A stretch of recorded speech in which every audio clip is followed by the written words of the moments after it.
Today, we're going to open the case file on one of the world's most dangerous pathogens, the Nipah virus. It's a name you've probably heard, and usually it's mentioned with this kind of sense of dread. And honestly, it's for a very good reason. To really get a handle on what we're dealing with, we have to start with just one single chilling number. 75%. Let that sink in for a second. In some outbreaks, this has been the case fatality rate. That means for every 4 people who got infected, 3 didn't make it. So you see, this isn't just another virus. It's a serious global health threat with absolutely devastating potential. And this is not some threat from the history books. Nope, it's happening right now. This recent alert just goes to show you Nipah is still out there, re-emerging, reminding us all that the danger is very real and very persistent.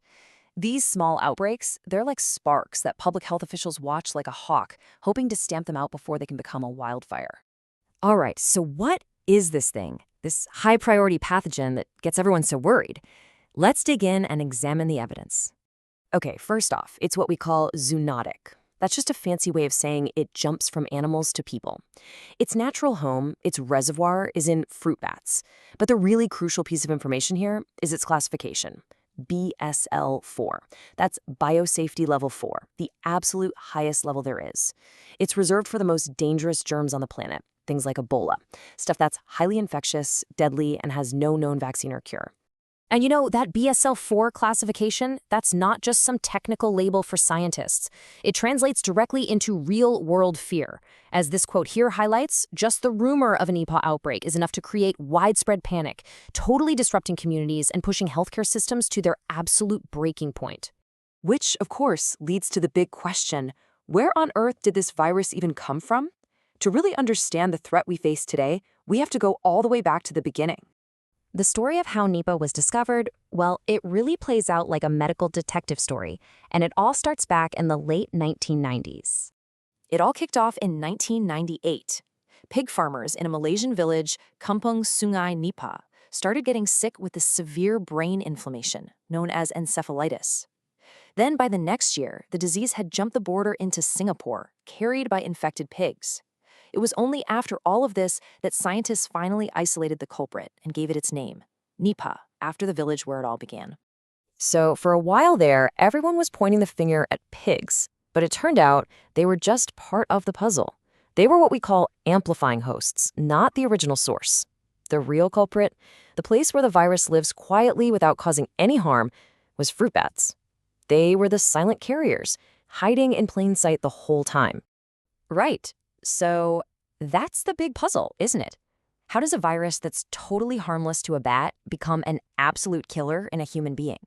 Well, the journey it takes is both really complex and, frankly, frighteningly simple. This jump from one species to another, it follows a very specific and pretty dangerous chain of events. So let's trace the path of transmission. It all begins with the fruit bats. As they're feeding in trees, they can contaminate fruit or, and this is a big one, raw date palm sap, which is a really popular drink in parts of Asia. Then, an intermediate animal like a pig comes along and eats that contaminated fruit. From there, the virus makes the big leap to humans, either from touching the sick animal or from drinking that tainted sap. And then, the final, most dangerous step can happen. It starts spreading directly from person to person. Okay, so we know how it gets in, but what happens next? What does this virus actually do to a person once it's inside? You know, the way this virus works is just brutal. It wages this devastating two-front war. It doesn't just go after one part of you. It puts the entire body under siege. So on one front, it launches this all-out assault on the respiratory system. It attacks the cells in your airways and can lead to really severe pneumonia and trouble breathing. But at the same time, it's on the move. It gets into the bloodstream, travels through the body, and eventually it breaks through the blood-brain barrier.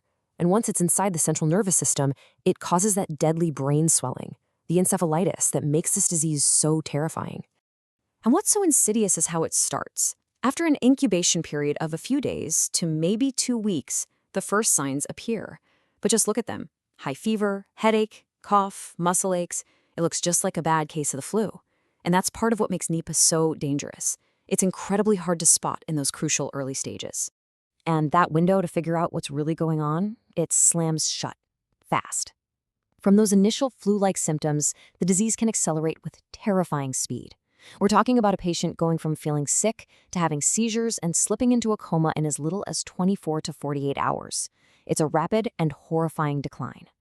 So when you're up against something this severe, this fast, what can you even do? How do we possibly prepare and fight back?